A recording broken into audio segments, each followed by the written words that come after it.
side, and his stuff was just awesome tonight. Wow, that was impressive. So the Giants get the job done.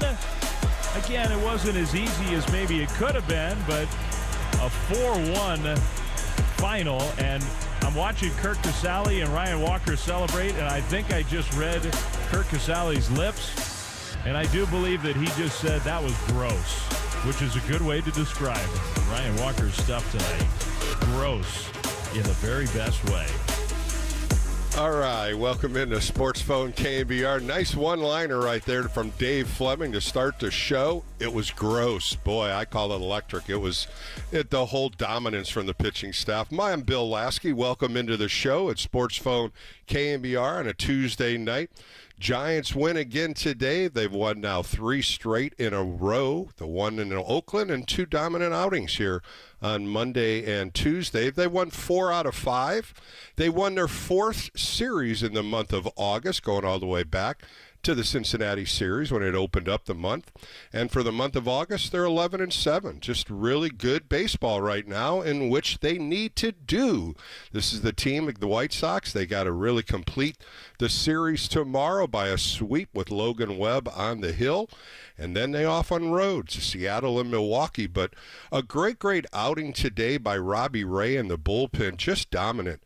He really threw the ball well. One of the better outings that he has thrown. Of course, his last outing, I'm no doubt he's forgot about that. The 2/3 of an inning against Atlanta, where he just could not control anything. Today, just a whole complete opposite, 360 degrees.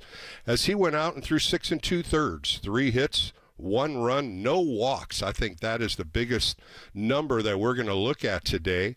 And 9 strikeouts. He threw 96 pitches, 66 for strikes. And once again, get him in the strike zone. 3 dominant pitches he had today: the fastball, the slider, the knuckle curveball. And he had 3 ground ball outs, 8 fly ball outs. And the one thing we always talk about when I talk about pitching is the first pitch strike. He had 17 of those out of the 24 hitters he faced. Kirk Casale really worked all different kind of pitch selection. When you look at what he did, 96 pitches, 54 for fastballs, and the fastball, he got up to about 95, 93, and the average was 94 on the night, and that's pretty good. He elevated the fastball really well, and the slider was really quick. He was dominant on the outside corner, got it in on the right-handers, threw 35 of those, average speed about 88, with a real tight spin on it. And then he mixed in some knuckle curveballs. He only threw 7 of them, but it was an off-speed pitch that he needed to have, and those were about 83 miles an hour. So you combine all 3 of those, just really kept him in the strike zone the entire game today. And when you look at what the past outings were, the walks and the hits by pitch were a big problem. Today he only had 1 hit by pitch, and he got out of that inning, but I thought he was really dominant in striking out 9. 4 of those were on the fastball. A couple of those were elevated. The slider was inside on right-handers. He got him out of the zone. He had 4 of those on the slider. And the knuckle curveball, he had 1. So 9 strikeouts, 8 for swings, 8 swinging strikes. And that was what you call a dominant outing. I'm going to continue to throw that word out because he really was that way today. Elevation was there. The fastball was there. And now that Patrick Bailey is on the IL with an oblique strain, we're going to see Kirk Casale behind the plate. Jackson Reitz, another catcher, was brought up. And this is what's going to see. We're going to see the Giants now with 2 catchers, backup catchers, holding the line for the San Francisco Giants. And, of course, Kirk Casale, being that veteran catcher, he really called a great game today behind the plate. Of course, yesterday, another stellar outing. But, you know, when you look at what the Giants did on the pitching mound, and I'm going to continue to talk about it, is Robbie Ray goes 6 2/3. Sean Jelly comes in just for 1 hitter, but it was an out that was needed. And Tyler Rogers comes in, had interference on a play, but it didn't stop him. He ended up getting a 1-2-3 inning after that. And Ryan Walker, just like Dave Fleming said, it was gross. That was just nasty what he was throwing today, about a 95, 96 mile an hour fastball, and a slider was just pinpoint on the outside corner. Threw 11 pitches, 10 of them for strikes, and he punched out the side. I really think Sunday was really a confidence builder for Ryan Walker as he got bases loaded and he ended up punching the side out. I think now the dominant closer that we're looking for from Ryan Walker is that guy. Very relaxed today coming into the game and just was perfect in the ninth inning. On the offensive side, the Giants struggled. They only were 2 for 11 with runners in scoring position. A couple innings had bases loaded, nobody out, couldn't score. Had first and second, one out, didn't score. And this is some things that we have to talk about, Giants fans, because these are the trying times. The offense has to come through with some clutch hits. In the first time they scored, Chapman got a base hit, Yastrzemski got a base hit, and Chapman went to third, and Tyro Estrada hit a ground ball and beat it out, and that would have been a double play out of the inning, but he beat it out and ended up getting the first run for the San Francisco Giants in the second inning. Kurt Suselli led off the third inning by an error by Vargas at third base. A base hit by Fitzgerald, a walk by Wade, and Elliot Ramos had a really good at-bat as he went 3-2, chased off a couple foul balls and ended up getting the walk, and that was the only run the Giants scored on the walk by Ramos. A fly ball by Conforto, and Chapman hit a 6-4-3 double play to get out of the inning. Matter of fact, Matt Chapman hit 2 double plays today that really chased a couple opportunities for the Giants. The Giants ended up in the fifth inning. Caselli once again, boy, he was on base 3 times today, got a base hit in center field, a walk by Lamont Wade Jr., a base hit by Ramos, and that scored Caselli, and they had an opportunity there with first and third, or second and third, I should say, but Canna ended up flying out to right field, and this kind of squashed that. The seventh inning was a good at-bat. Ended up Ramos getting a walk. Canna ended up getting a walk, and then sure enough, Chapman got a 6-4-3 double play, but that ended up Ramos on third base, and Yaz came up with a beautiful hit, a double down a right field line, stuck underneath the cushion, and that scored the fourth run for the San Francisco Giants. But when you look at overall picture of this game, it was pitching, no doubt. The bullpen held the line. Robbie Ray getting his third win, Ryan Walker getting his second save, and the Giants ending up now winning 3 straight games. And like I said, 4 out of 5. They won their 4th series in the month of August, and now tomorrow the dominance of Logan Webb can sweep the White Sox to get on the road trip. This road trip's going to be a challenge for them. 3 in Seattle, and then 3 against Milwaukee, and then Miami's the only team under 500 that they will play when they come back home at the end of August, the beginning of September, and then the month of September. It's going to be a grinding month of September. All these teams are over 500, and every one of these teams is in contention. So this is what you have to do. You got to get on a roll. You got to get this team, believing in themselves, confidence with themselves, and today they did. Elliot Ramos was the star of the game on NBC Bay Area, and they asked him, well, you guys looking at the wild card? And he literally just said, yeah, we want to make the playoffs. This is what we want to do as a team. We don't need to talk about it. We prepare every game to win the game. I love that out of Elliot Ramos. He's really become a good leader for this team. Today, just a tough game for Grant McCray. Lost his hitting streak. Just couldn't pick up the ball. Had 3 strikeouts, but again played a very good center field. The defense really, again, played well. They had 1 error. That was on a catcher's interference by Kirk Caselli, but it came out to be a win.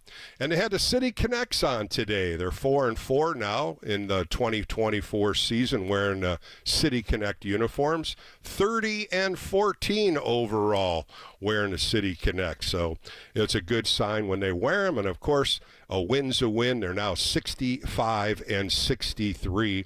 And the Mets lost, so they picked up a half a game on them. I'm Bill Lasky. This is Sports Phone KNBR, 808 KNBR. Let's get some phone lines ringing and talk about this game. And what do you think? What do you think, Patrick Bailey? Is this injury a worry for you with Kurt Caselli now and Jackson Reitz as the catchers?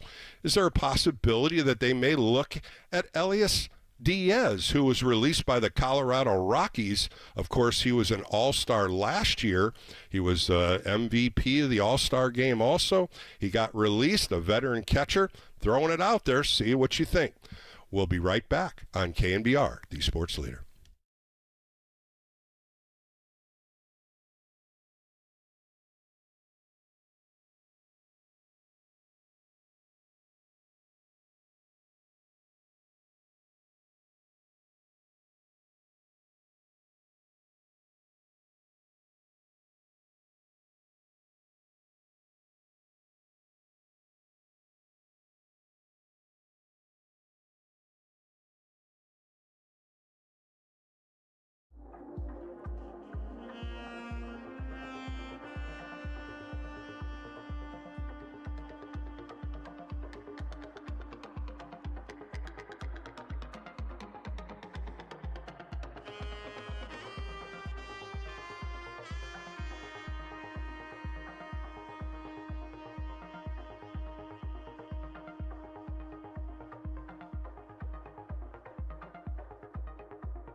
This is where we feed the faithful. Sports Phone, KNBR. Streaming live at twitch.tv/the Sports Leader. The 1-2 pitch. Swing and a miss, strike three. Got him on a 95-mile-an-hour fastball. And Bob Melvin's coming out. So maybe just purely, because Vargas, right-handed hitter just like Lee, maybe just purely a pitch count thing. Robbie Ray gets his 9th strikeout of the game, and that'll be the final pitch that he throws. Sean Jelly's coming in, and Ray's going to get a nice ovation here. In fact, a standing ovation.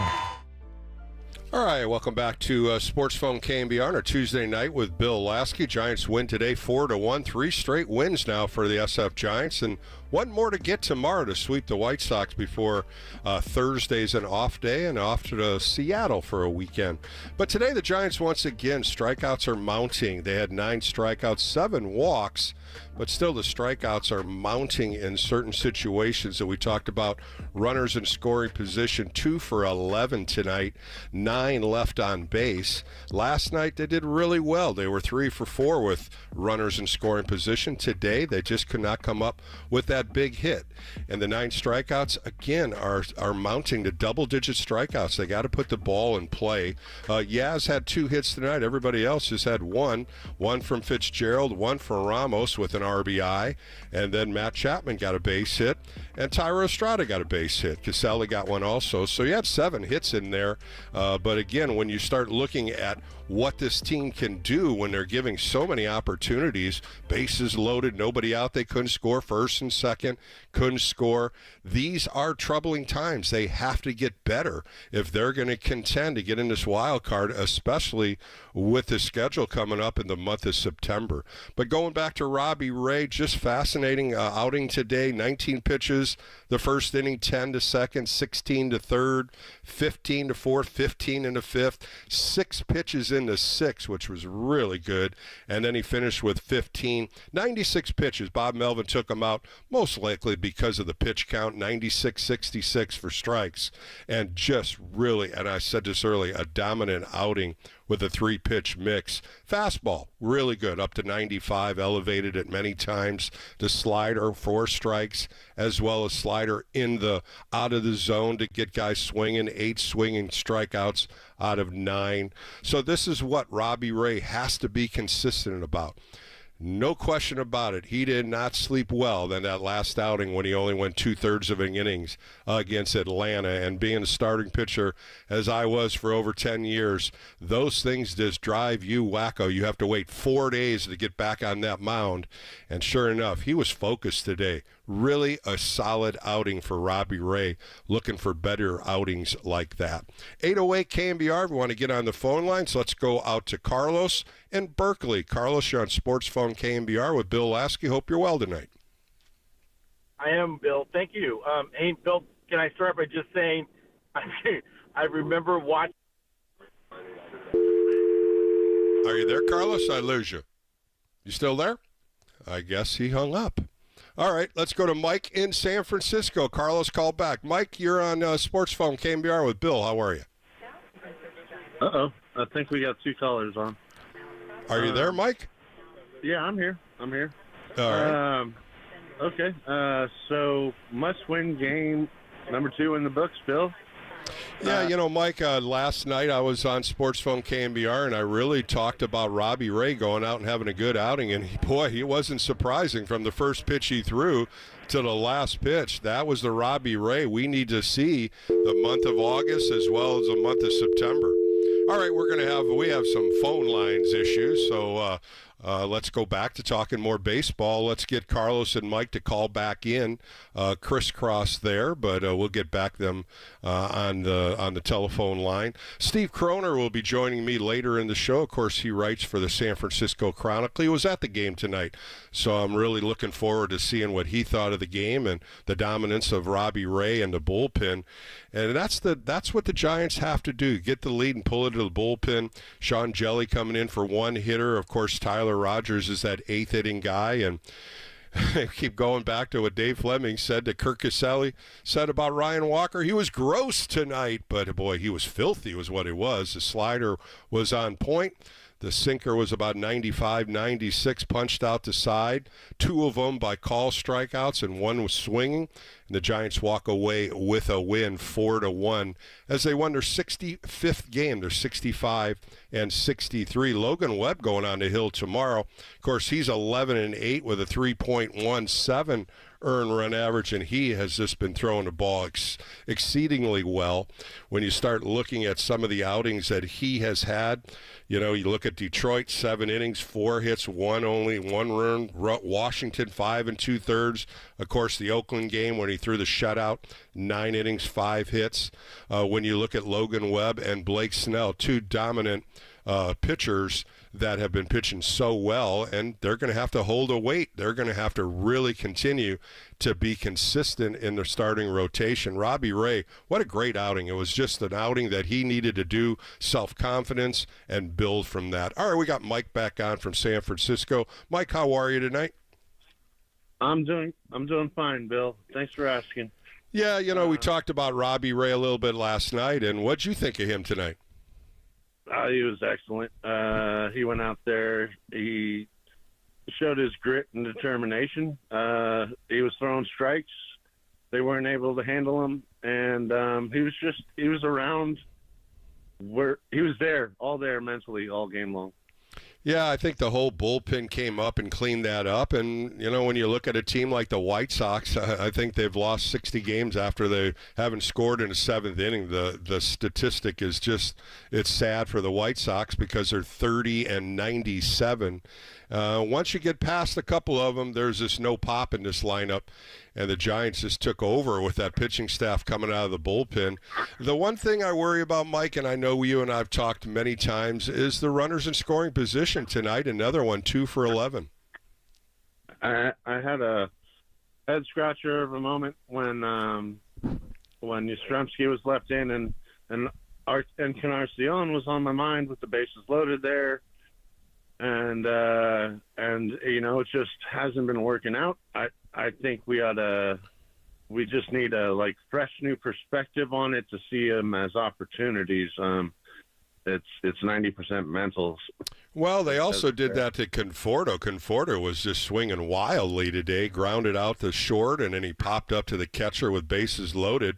I was glad Canna came in, and he flew out to right field, but that was a good move. I was wondering if they were going to pinch hit for Lamont Wade Jr. when they brought the lefty in, but he ended up, really working a good count, got a walk out of it. And, Elliot Ramos with a nice base hit up the middle scored that run in the 5th inning for the Giants. Yeah, Ramos is really keeping the RBI machine going, and that's great. I just wanted to call tonight and talk about two things. One, I'm going to have a change of perspective on September with 12 games against the Padres and the Diamondbacks. I think it's our best chance of controlling our own destiny here, so I got to embrace that. And the other thing too, Mike, when you look at that schedule, San Diego back-to-back weekends. You go there for 3, and then they come right back here for 3 with Milwaukee in the middle. You start looking at a schedule like that, and there's no way any player is going to look at that schedule and going, oh, man, we got Arizona for 3, San Diego. You're going to have to really play game to game. And this running and scoring position, it is a trouble point, and they're going to have to put the ball in play. Too many strikeouts, too many weak ground balls. And, Mike, what do you think? As a fan, what are you seeing with some of these hitters? Okay, I'm going to point out Grant McCray, and I love the guy. And I also want to say, keep doing what got you here. But what I've been seeing with our hitters is they seemingly have a tendency to put an uppercut in their swing with runners in scoring position. And that's gone from, I can name pretty much everybody in the lineup over the course of the year that I've seen that uppercut from. And sometimes you just got to put bat on ball, hit the. I agree. You got to put the ball. You got to put the ball in play instead of trying to swing through it. I've had several guests on the Extra Innings show that were hitting coaches, Dwayne Murphy being one. Take your mind out of the situation you're in and make contact. I love what he said there, and a lot of hitters can't do that. They think about, what am I going to do if I hit a double, making the big hit instead of just getting the run across. These things have to change. You're not going to get a lot of opportunities, especially with a lot of these teams that are hitting, their team averages are over 500, and they're going to have to play better baseball that month of September. Yeah, Bill, if I could just leave you with a note on that. There's a few things I'd love to see us do. One is, if you strike out, go back and have a chat with the man that's on deck behind you. Tell him what you're saying. Yeah, they usually don't do that. They do that, once in a while if a new pitcher's coming in. A lot of it, they look at the iPad and they look at the assistant batting coach, which really gives them a lot of information on what the pitchers throw in certain counts. They usually don't do that. They do that in college. They do it in high school. But usually in the big leagues, they don't do that. Is that more of a dugout thing? Maybe yeah. You talk to. You got hitting coaches. You got Pat Burrell, and I can't remember the other hitting coach. He's a great hitting coach, and he's got the iPad. He's standing on the steps. I apologize for not knowing his name offhand.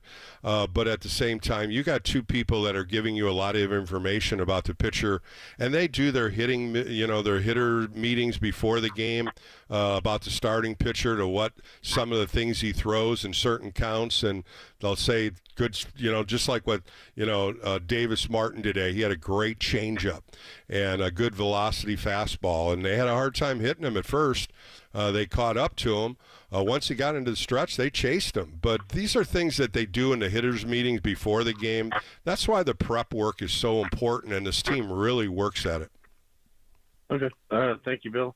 And, Mike, thanks for the call. Appreciate your time on a Tuesday night. And good question right there by Mike. It's a lot of prep work, a lot of information, and then you got to go up and adjust. And Elliot Ramos, once again, the star of the show, he was on NBC Bay Area, and they were talking about what adjustment he made from his first at-bat where he struck out to the next at-bat, which he went to a 3-2 count and really, really fouled off a lot of pitches. He ended up getting the walk to score the run, and he was like, I was too anxious. I jumped at the sliders. I did that. He didn't do it. I did it. So I just stepped back, relaxed a little bit more. I understood what the break of the pitch was, and that's a good major league adjustment. That's what big league hitters do from at bat to an at bat. He knew what the spin was. He saw it on the iPad of how much that ball broke, and he ended up walking in a big crucial time where they had bases loaded and nobody out, and he ended up getting an RBI on it. And once again in the fifth inning, got a nice base hit up the middle. Two nice at bats there. He goes 1 for 2 with 2 RBIs. And those 2 RBIs meant a lot, as the Giants only end up getting 4 runs as they win the game 4-1. 808 KNBR, if you want to get on the phone lines, give me a call. Steve Kroner coming up in about a half hour. So I'm going to take a quick break here, come back. Got a couple calls on hold. I'll get to those. I'm Bill Lasky. This is Sports Phone KNBR. We'll come back with more right here on KNBR.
Dub Nation, dial the digits and dive in. 415-808-KNBR. Sports Phone KNBR continues right here and on the all-new KNBR app.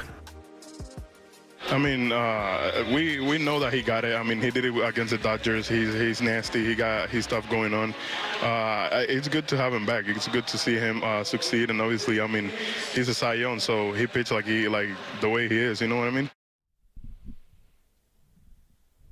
All right, back on Sports Phone KNBR on a Tuesday night with Bill Lasky, Elliot Ramos praising Robbie Ray, and boy, he was efficient tonight, throwing 96 pitches, 66 for strikes, 17 first pitch strikes, and 24 hitters he faced. And it was just good to see him relax a little bit. Sure, we heard the grunting on every pitch and the max effort he puts out there, bringing it up to 95 miles an hour after that Tommy John, and he's starting to feel a lot better on the mound. And really, Kirk Caselli has really did him right tonight and just called a really good game for him. And we're going to see Kirk Caselli behind the plate a lot more. As I don't know if fans know, they put Patrick Bailey on the IL with an oblique strain today.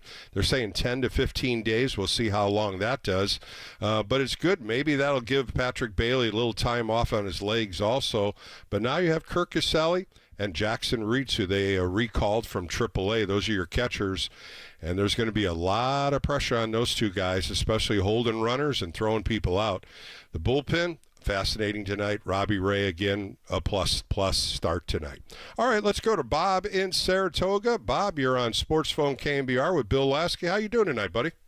Hey, really good, Bill. We got two things that are really encouraging. Getting Robbie Ray back as the pitcher we thought he was, and it just took him a while to get in shape and get his control. Now we got three good starters, so that's good news. The other good news is the closer. He threw all strikes. Oof. No torture with any balls, no walking anybody, and that's what you need is a lights out closer. I agree. Bob, you're talking to a pitcher here. You got to throw strikes when you come in. He threw 11 pitches, Bob, 10 for strikes, and punched out the side. And we got Miller, too, as a lefty, so we got two really strong guys. And because I heard Rodriguez is down on medical. Yeah, now. He's got a hurt elbow. He might be down for the year. Jelly, coming in just for a hitter. He's good for the 6th, 7th inning. Tyler Rogers is going to be your setup guy. Taylor Rogers, who really has been pitching well. He's a good guy in that 6th, 7th, 8th inning. The bullpen is coming along. You got Jordan Hicks down there, too, that can give you a quick inning. Yeah. He's got nasty stuff, but I wish, Bob, he would throw the cross-seam fastball. It's all two seams and a slider, and that's where that velocity comes in. Yeah. Okay, well, good news, especially with Robbie Ray. I hope he can continue to pitch. I wish it had happened 2 weeks ago. We would have won a lot more games. Well, it's just the inconsistencies, Bob, and with the injury he's coming back from, he's starting to feel out and feel the pitches, and the Atlanta game, he just didn't have any feel for any of the pitches today. Boy, he had everything going. The 3-pitch mix, the knuckle curveball. Kruk was talking about him saying he's getting a feel for that, and that, of course, is all elbow when you throw it. The slider also, but the fastball, I love the velocity out of he threw today up to about 95, and you're absolutely right. The Giants need him in this rotation. Yeah, and Snell went through the same thing, essentially. It just took him too long. And, I mean, now that we got those two guys throwing at their best capability, with Webb, we got three really good starters. You could win 3 games in a row if you could only hit. That's the problem. Now we got to get our offense. Let me ask you this, Bob. What about the Patrick Bailey injury? Are you worried about the catching position with Caselli and Reitz now? I'm not worried about Caselli, but I don't know anything about the rookie. So, I mean, I think Caselli will get the majority of that. And everybody, the pitchers love him. And right.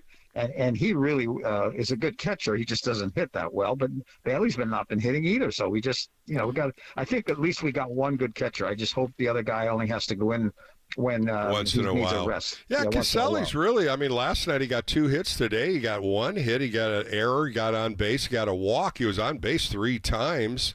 I just think now that he's going to fit this role as a starting catcher, he's probably going to relax a little bit more. I loved what Kruk and Kipe said. He takes the middle of the field, tries to hit the ball up the middle. He doesn't try to do too much. He took a nice walk in the 6th inning. So I think we're going to see a little bit more out of him at the confidence of a hitter. Nothing big, nothing strong, but if he can put the ball in play in the 9th spot, both games, he's been a big part of it.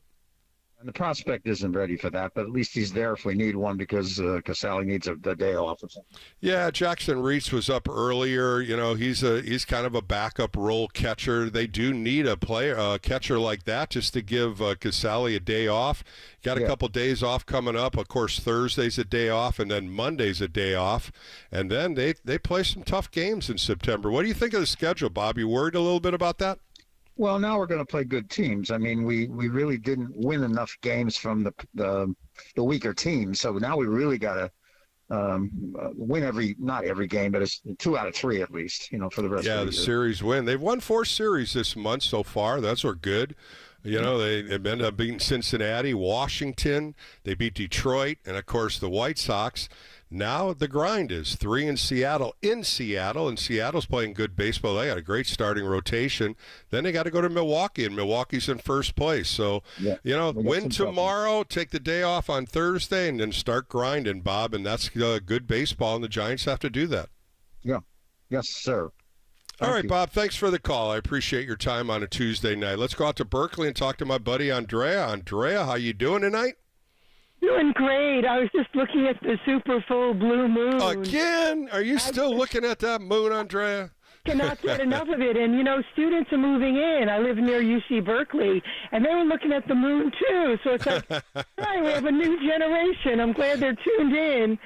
And, well, it's been a great moon. Of course, last night it was really out in force at Oracle. It's beautiful. And magical. You know what? This is the time of the year, especially when you start going into September and October.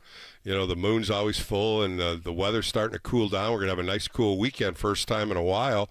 But it's just that time of the year. Of course, you love it.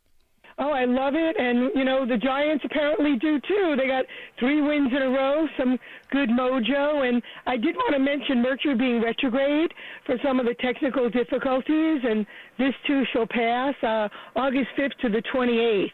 So just about another week to go. So hang in there with all the technical stuff. Yeah, we've had a few here. The stream's gone down over the weekend and a couple crisscross phone calls. But, hey, you're telling us why, so, there's a reason for it, Andrea. Yes, and, this too shall pass. It's 3 to 4 times a year for 3 weeks at a time. So it's just good to be mindful of it and just know what's Well, let me ask you this. Looking forward here, Andrea, of course, tomorrow, a big game, sweep the White Sox, move forward, Seattle and Milwaukee on the road. Any concerns with the catching position? Because you watch this team daily. Yes. Yeah. What do you think with Patrick Bailey hurt? Do you have any concerns there? Well, I'm going to look at his chart and see, what's going on in his forecast. I always look at Saturn, which rules the skeletal system, bones, knees, teeth, joints. So I want to do kind of a deeper dive in his chart and see, and I can report back to you. Yeah, I'll be on the weekend. By that time, we'll find out what's happening with the game tomorrow and then a day off Thursday, and I'll rejoin on Saturday and Sunday with extra innings, and I'll probably chat with you then and take a look at the chart and tell me a little bit about Patrick Bailey by then. Yes, happy to do my cosmic homework on that. There you go. And, I knew you'd do that for me, Andrea. Of course. And the Giants, 2 games above 500. Let's not forget that. And they're 500 apparently in the City Connect uniforms. Yeah, 30-14 overall, Andrea. 4-4 this year. What do you think of those uniforms? Do you like them? Well, they kind of make me want to have a creamsicle.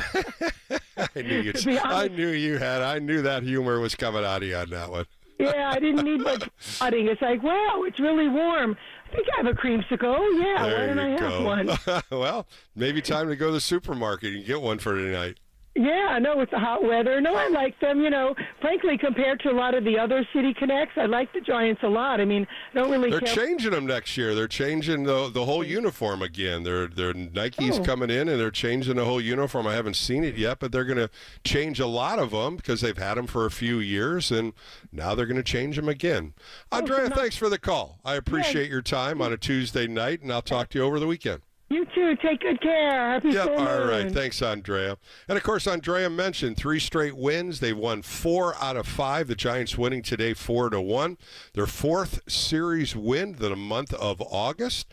And when you look at overall, they're 11-7 for the month of August. 808 KNBR if you want to get on the phone lines. Let's go out to San Ramon and talk to Gary.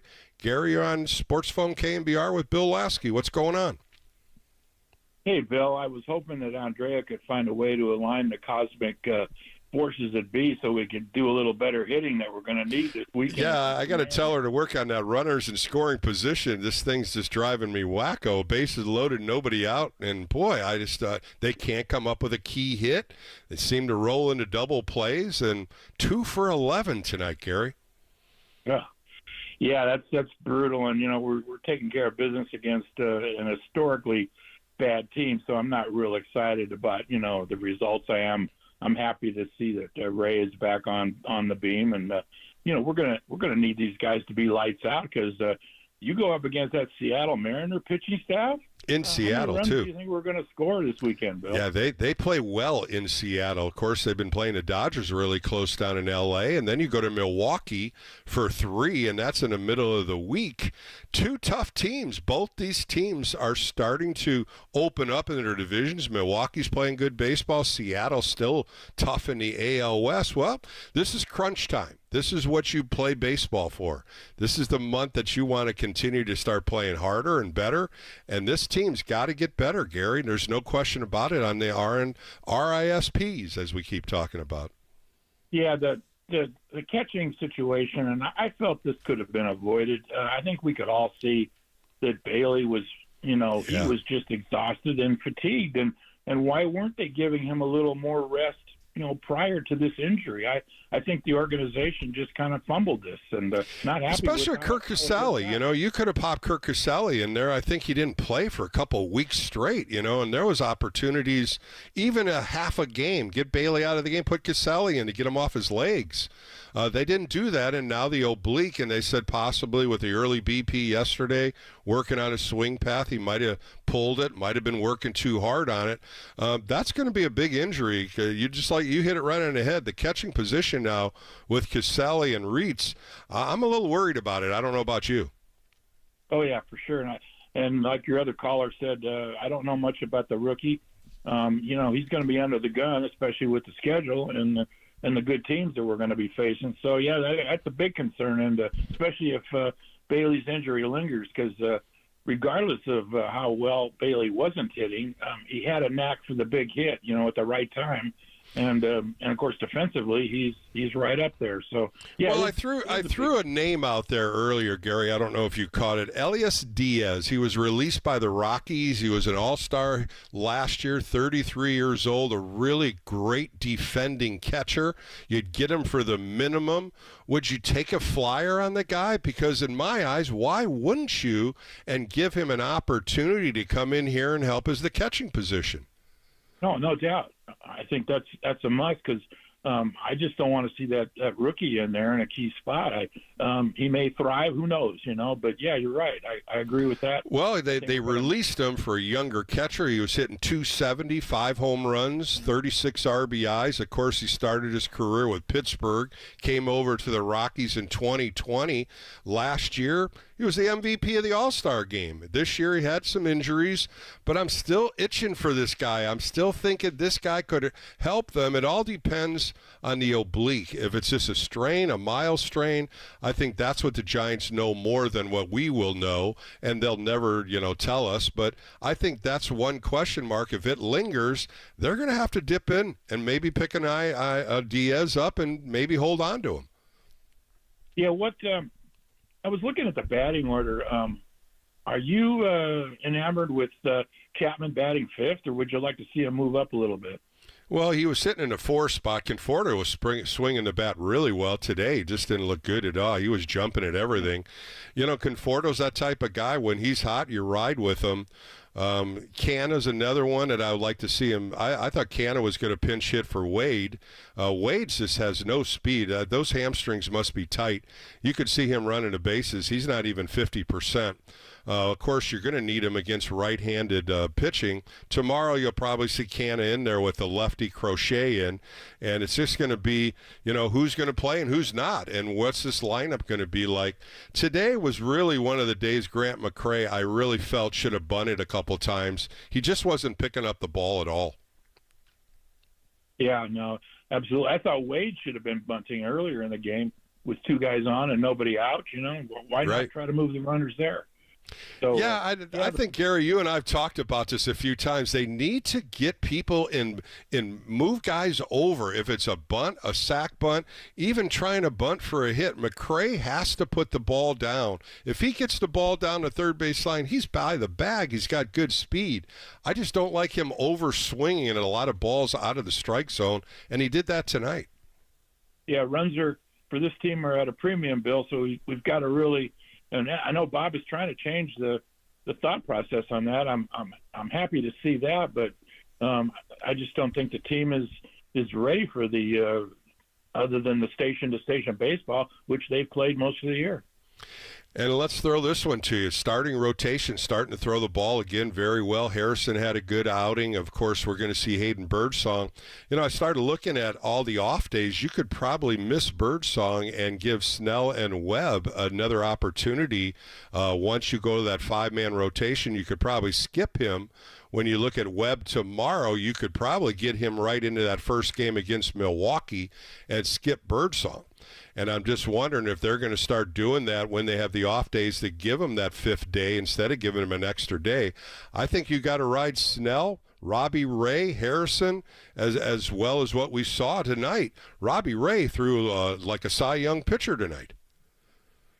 Yeah, he sure did. He was in command, and that was the main thing that he didn't have the time before. One last question, Bill.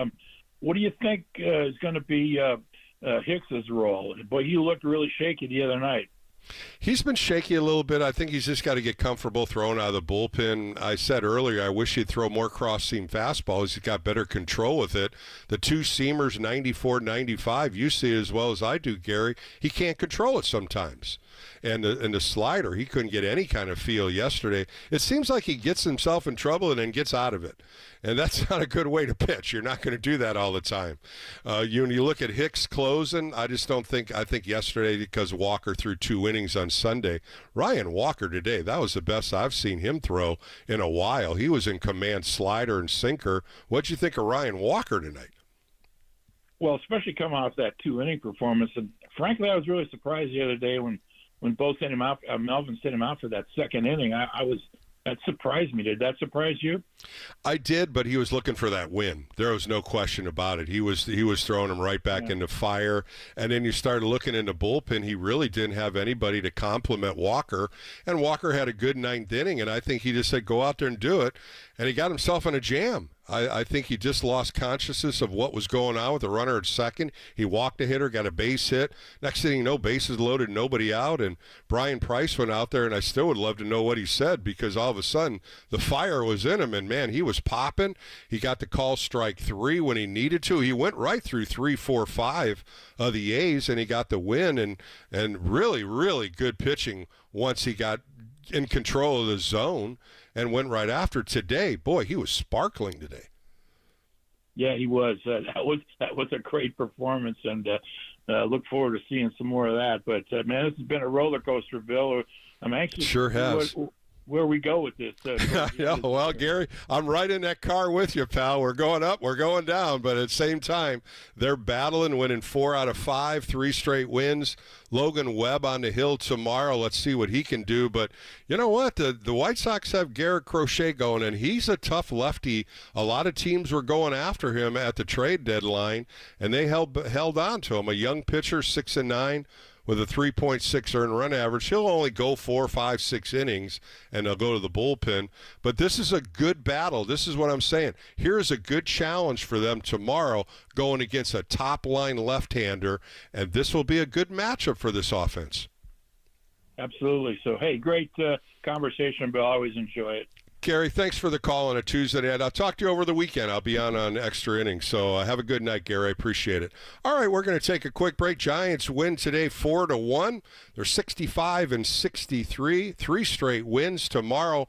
12:45 first pitch right here on KNBR. Logan Webb taking the hill. He's 11-8 with a 3.1 earned run average. Coming up next, I get to sit down and talk to Steve Kroner from the San Francisco Chronicle. He was at the game tonight. We'll get his perspective on what Robbie Ray did tonight, as well as what this offense did. So Steve Kroner's coming up next, right here on Sports Phone KNBR on the Leader.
The nighttime is the right time for Sports Phone KNBR. Let's f***ing go on the Sports Leader. Streaming live on YouTube at KNBR 1045.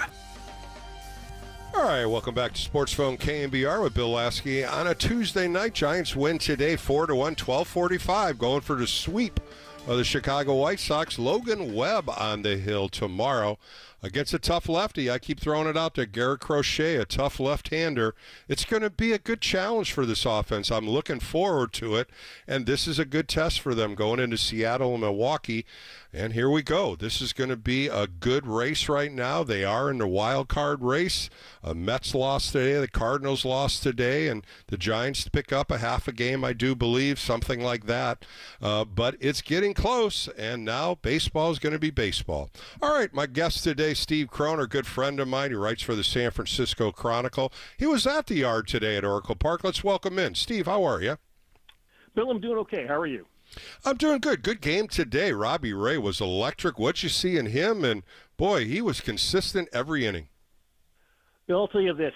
Two thoughts were kind of running through my mind watching that game, but particularly watching Robbie Ray mow down the White Sox. One, the Giants' offense, if you're a Giants fan, still was very frustrating. 2 for 11 with guys in scoring position. So as frustrating as it was to watch their offense and then to see Atlanta and Arizona and San Diego all win tonight, the offense and those three teams winning makes you think it's going to be very hard for the Giants to get to the postseason. But then you watch Robbie Ray and you think about if you're playing in a best-of-3 series or a best-of-7 series and you've got Logan Webb and Robbie Ray and Blake Snell in your rotation, you can do a lot of damage in the postseason if you can only get there.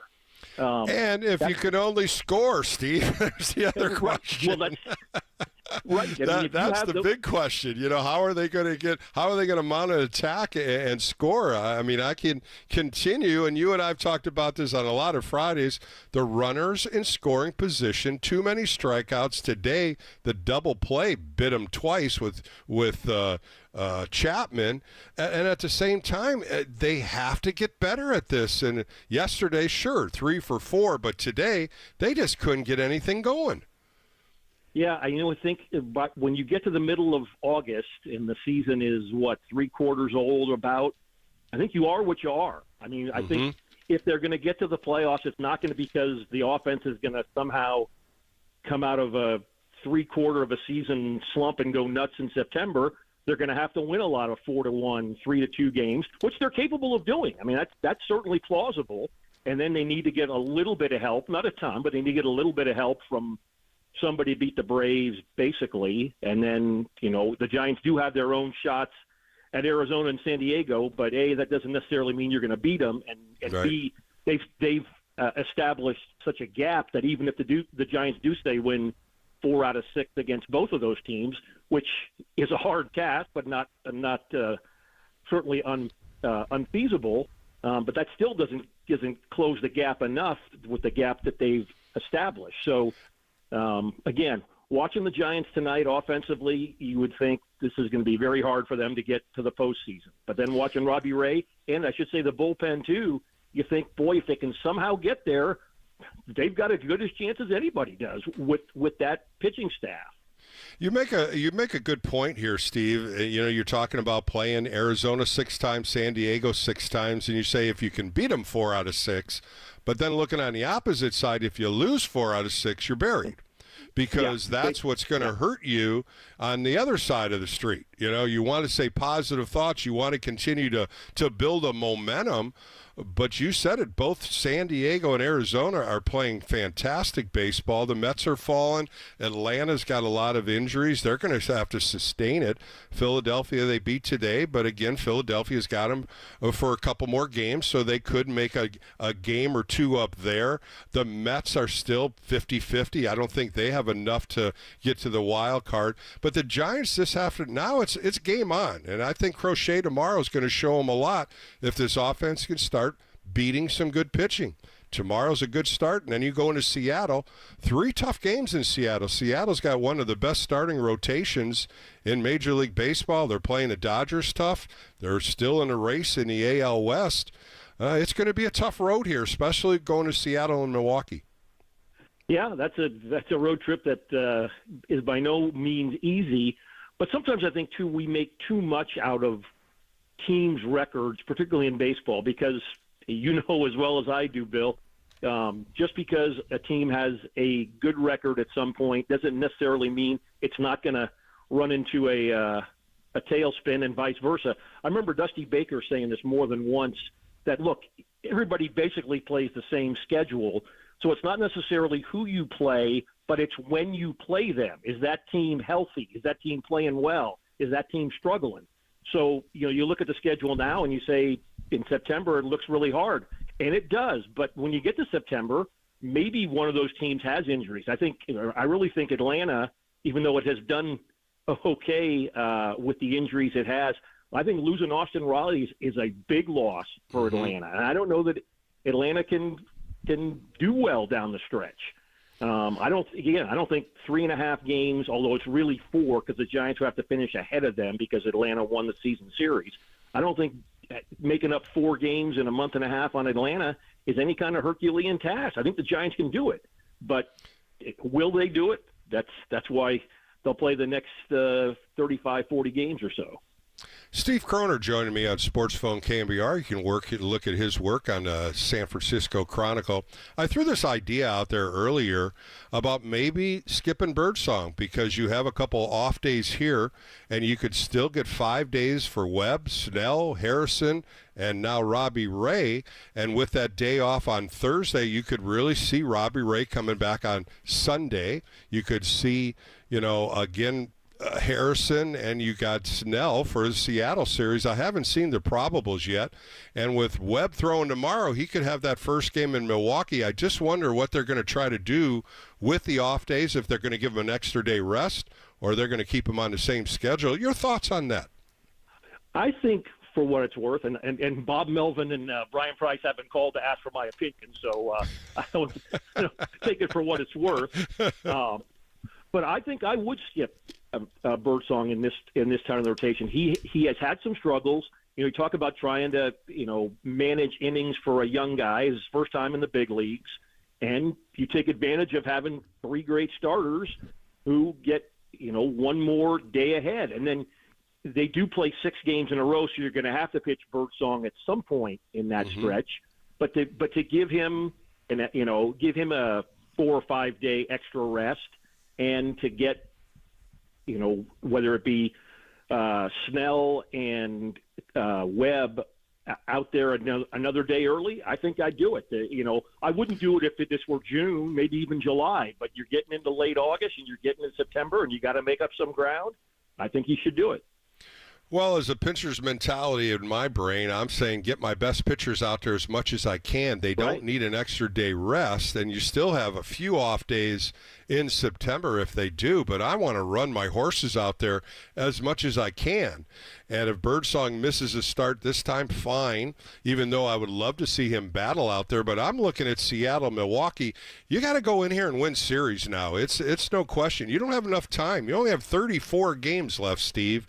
And I'm pushing the panic button. I want my starters, at least the good ones I have, the best ones I have, to get every opportunity. That's kind of where I'm looking at right now. Going to the bullpen now. Boy, Ryan Walker was filthy tonight. He was nasty. But, you start looking at what they could do in the month of September. Will they bring Duvall up? Will they bring Matos up? They add 2 more. It's not like back in the day when I was there where they had 40-man rosters and they brought as many as they could. Who do you think they might bring up in September? Yeah, I would think Duvall's – unless there's something we're missing, I would think Duvall – in fact, I wouldn't be surprised if Duvall came back before September. But I would think if you've got 2 open spots that you can add, I would think he's got to be one.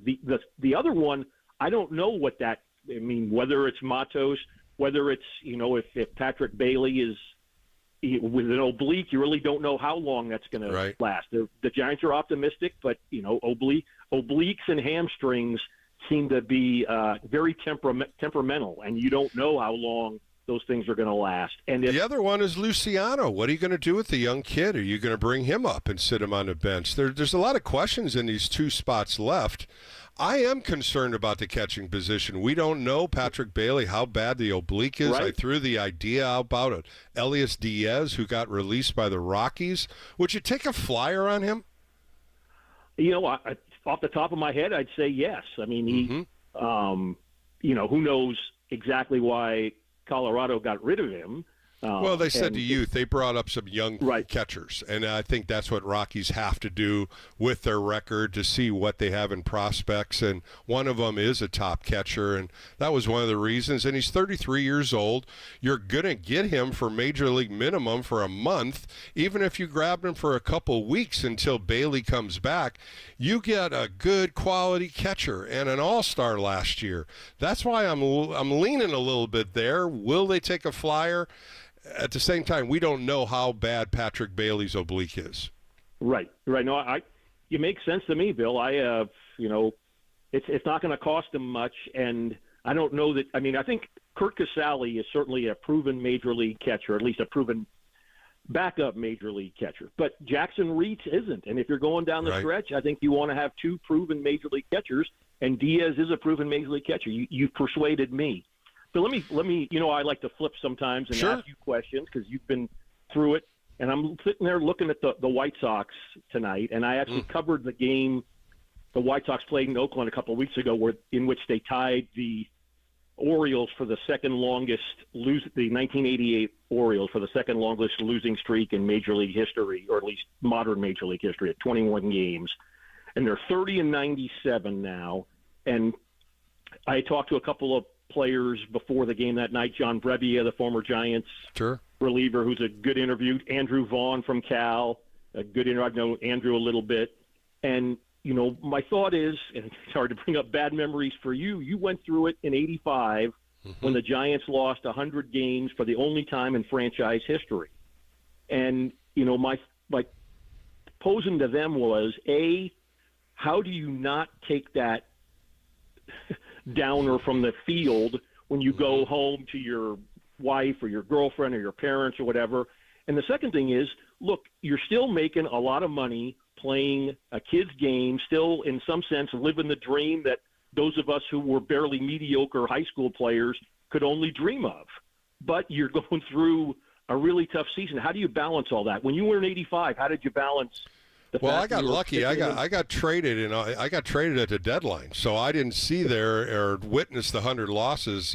Scotty Thompson and I got traded to Montreal for Dan Dreesen, but at that time it was still Debbie Downer going through the month of July. What happens is you start playing for yourself. You have to start looking at your own stats because it's not a team game anymore. You look around the clubhouse, nobody really gives a damn. They just don't. There's no spark in the clubhouse. Sure, you come in there, take batting practice, you do all the pregame, activities to get ready, but all of a sudden you're down 3 runs, and there's just no spark in the clubhouse. It's difficult. White Sox fire their manager. I don't know if that had anything to do with it. You start looking at these batting averages: 212, 214, 213, 215, 176. You start thinking about it. Look in the mirror. How are you playing? Are you giving it your best? What adjustments are you making? Because it's going to come down once the season's over. What is this team going to be like? You know, I was pitching, and I think you and I talked about Andrew Vaughn at the All-Star break, when they were ready to go, for the trade deadline. And he was one guy that I thought, hey, here's a guy that they could pick up. Cal guy, a right-hand power hitter, and that was one of the names I was throwing out there because the White Sox seemed like any trade you wanted, they were trading players for it. Everybody wanted to talk about Lewis Robert Jr. Everybody was, here's a guy, but nobody understands it. He's got $40 million left on his contract, $40 million for the next 2 years. And you look at him, and he's a good player. A lot of injuries, and here's a guy hitting 215. So when I look at this White Sox team, there is a lot of difficulties in this lineup, and it is difficult when you're going to the ballpark. They're going to be way over 100 losses, and it's difficult to look in the mirror. It's difficult to talk to your friends. It's difficult to even go in that clubhouse to try to get the team going. A hard time. I mean, I look at the Oakland A's for the past couple of years. They've changed the attitude over there. They're playing good baseball this year. But the White Sox is dismal. They need to do something, and I don't know if they're going to try to sell that team, but what are they going to do? How are they going to manage to make this team any better next year, Steve? You got me. As they say, Al Rosen and Roger Craig aren't walking through that door. If you're looking for one bright spot, if you're a White Sox fan trying to compare it to the Giants in 1985, at the end of 85, Al Rosen became the general manager and he hired Roger Craig. And I think it was maybe 18 games, and those 18 games didn't do much. But you look at what happened from 1985 to 1986. 86 was one of the more fun seasons that didn't end in a postseason bid for the Giants, but coming off 100 losses, I think the Giants won 83 games. They were in the race maybe till mid to late August against Houston, and that kind of set the table for the team winning the division in 87. So things can change, but boy, I mean, put it this way. The team on which you played through July lost 100 games. Yeah. The White Sox are 3 losses from 100, and we're still in, August 20th. They're on pace to set the major league record for most losses, and they're right around the worst winning percentage in history. It's not quite the same thing because I believe the worst winning percentage is held by, if I'm not mistaken, the 1916 Philadelphia A's. So I don't remember covering them, Bill. You didn't pitch against them, You just took the words out of my mouth, Steve. I was just going to say you must have been covering that team back in the day, but you got me on that one. Only I was a part-timer. Steve Croner joined me on Sports Phone KNBR for a few more minutes. A big name in baseball got released today. Brandon Crawford got released by the St. Louis Cardinals. A lot of fans on X were bringing him back. There is no way that Farhan Zaidi is going to bring Crawford back here for a curtain call, especially what happened, with Correa at shortstop, that whole debacle that happened, and they wanted Crawford to play third base, and he was pushed out. The best shortstop ever in a Giants uniform. What's next for Brandon Crawford? Do you think he'll retire? I would think. I mean, I haven't talked to Brandon directly in quite some time, probably last season while he was still with the Giants. I would think that he would retire. I'm pretty sure he considered it this past off season. It doesn't mean, and he decided he wanted to give it another shot. But look, the guy's had a great career. As you say, he's the greatest shortstop in San Francisco Giants history for sure, maybe even in franchise history, although some older folks probably dispute that. But he's certainly the greatest San Francisco Giants shortstop. He's got a big and fine family. I would think my guess, again, just off the top of my head, is maybe he sits out for a year and then maybe he tries to get into the game either as a coach, maybe get into broadcasting. Brandon's one of those guys who's kind of got a great dry sense of humor. He's not a guy who's going to go out there and kind of dominate the airwaves, so to speak. But I think he could be really good with a dry sense of humor and an obvious knowledge of the game if he ever wanted to get into broadcasting. Well, the Cardinals came to him, and they gave him a $2 million deal to be the backup shortstop to Pina, and he's having a fantastic year at shortstop. And I think now they're probably figuring they'll bring up a couple guys, maybe a middle infielder or somebody that could do the same thing Brandon Crawford was doing. Craw didn't play much at all. I mean, he's a great guy in a locker room, clubhouse. Some great guys on that team. Arenado. You start thinking about some of the older players, and he fit right with them. And I think the Cardinals are probably saying, look, it's time we start thinking what's going to happen in September. The Cardinals aren't totally out of it, but they're falling fast, and maybe that's the next direction to see if they have any other young utility infielders that could help them. And today was just difficult to watch on the news where you see Brandon Crawford, a good friend of mine. I've talked to Brandon so many times, and just a good guy, like you said, a family man. And it's just disheartening because you look at Brandon Crawford and the career he had, and here he's all over the news today, DFA'd. Yeah, here's one for you, Bill.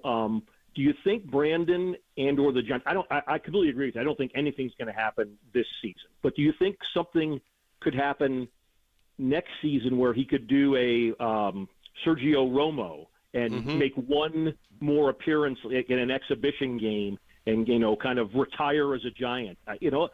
I'm not going to speak for Brandon. I don't know that he would want to do that or not, but I think Giants fans would. I think Giants fans would welcome it.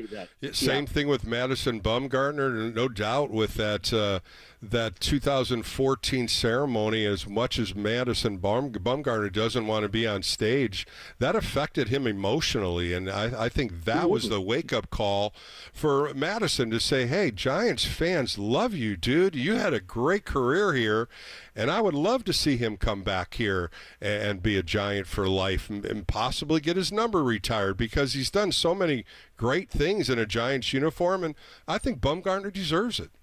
Oh, no question. And, you mentioned numbers. If we go back a little history, there are two other 35s who were pretty damn good shortstops for the San Francisco Giants. You're talking Chris Spire and Rich Aurelia. If there were some way, look, as great as it was for Will Clark to have his 22 retired, there are a lot of us who thought if there were some way to do it as a combo with Jack Clark at 22, if somehow you could have a 35 retirement with Chris Spire, Rich Aurelia, and Brandon Crawford, I think that would be a pretty cool. Put them all up there, right?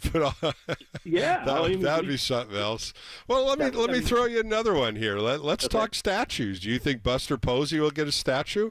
Barry Bonds is up there. There's a couple big names that could possibly get a little statue out in front of Oracle. Do you think they'll do that, or do you think it'll have to wait till one of them or all of them get into the Hall of Fame? Because it seems that's the way the Giants are thinking about the statues. Yeah, my guess is, I don't know when, but my guess is Posey and Bumgarner will get statues at some point. I just think they're so associated with 3 World Series titles. And you can make a case, there are certainly other people, the core 4 and Pablo Sandoval. But I don't think as great as the core 4 were and as good as Pablo was, I don't think there are 2 guys who are more associated with 3 World Series titles than Buster Posey and Madison Bumgarner, and I would think at some point they would have statues somewhere around 3rd and King or 2nd and King or by the lefty Bridge. I think so too, and I just wonder if the Hall of Fame has something to do with it, because you look at all the statues that are all in the Hall of Fame, of course. Right. And you start thinking, is that the mark the Giants are thinking? And, of course, the next one up would probably be Buster Posey. But, again, you got to look at Barry Bonds. He built Oracle Park from the very beginning, and he is the name associated with the Giants. And, I've heard many stories that there is a statue built from Barry Bonds, but they just haven't marked it yet or put it out. And I think sooner or later you're going to see 2 or 3 of them out there. And I think we're right on schedule with the Bumgarner, Posey, and maybe Barry Bonds. But you know what? Those are great times. All those guys played so well for the Giants, and the memories, with the World Series, 3 World Series, Barry Bonds, a home run record. He was just fabulous in those years.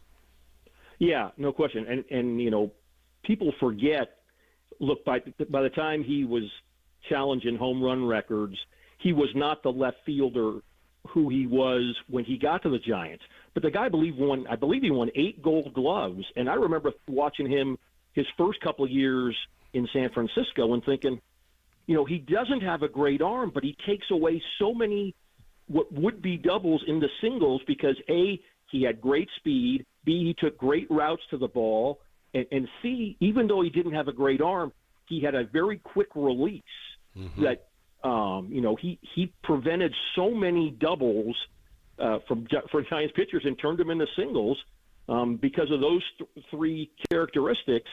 And, again, his defense isn't what's necessarily going to get him a statue built, but I think people sometimes forget,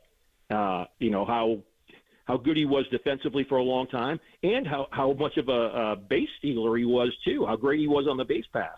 So, I think at some point those 3, Bonds and Posey and Bumgarner, will get statues. And I think there is a precedent, too, Bill, if I'm not mistaken, up until Barry's number was retired, the Giants hadn't retired any numbers other than people who had been in the Hall of Fame. Correct. So now Barry's number is retired.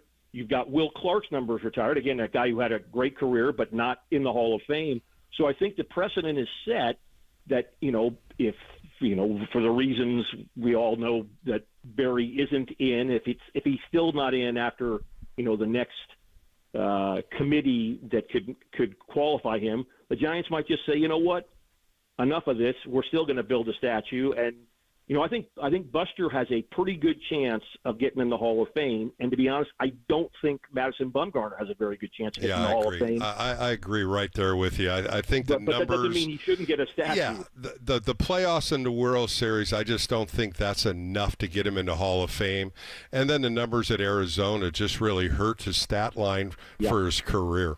Last one for you. I'm going to throw this one for you. Bobby Cox has a statue in Atlanta.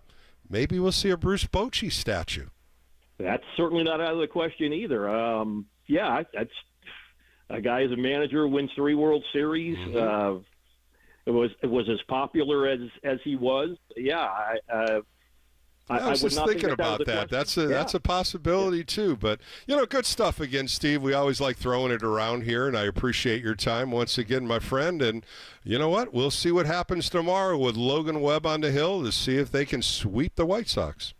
Yeah, Garrett Crochet is a pretty tough customer, but if the Giants win, they're back to their season high of 3 games over, and you go from there. All right. Steve Kroner was on Sports Phone KNBR. We're going to close it up, but we'll take a quick break. Come back with more right here on KNBR, the Sports Leader.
want your reaction, so give us a ring or blow up the text line at 415-808-KNBR. This is Sports Phone KNBR, streaming live at twitch.tv/The Sports Leader. That's kind of vintage Robbie there. No walks, 9 strikeouts. Fastball top of the zone, good breaking ball for Chase. Good, actually for strikes at times. Kept his velo up the whole game. After 2/3 of an inning, I was actually comfortable with taking him out after 6. He wanted to go back out there again. Really didn't want him throwing 100 pitches after last time, but man, that was really good. And you would expect a guy like him to respond after a tough outing. All right, back on Sports Phone KNBR with Bill Lasky as we wind down a Tuesday show. Giants win today 4-1. Bob Melvin praising Robbie Ray. He goes 6 2/3, giving up 3 hits, 1 earned run. As he said, no walks, 9 strikeouts. He was fabulous. Jelly Rogers and Ryan Walker punching out to side in the 9th inning to get his second save. Robbie Ray gets his 3rd win. Tomorrow, 12:45 first pitch. Logan Webb on the hill, 11-8 with a 3.17 earned run average is thrown for the Giants. Garrett Crochet, a lefty, 6-9 with a 3.6 will be on the mound for the Chicago White Sox. I want to thank my guest tonight, Steve Kroner from the San Francisco Chronicle. I want to thank the producer, Cole Lippett, for running the show. Thank you, Giants fans, for the great calls. I'll be on this weekend on the Extra Inning postgame show on Saturday and Sunday. Join me then as the Giants go to Seattle Friday, Saturday, and Sunday. For Bill Lasky, have a great night. Be safe, be well. More coming up right here on KNBR, the Sports Leader.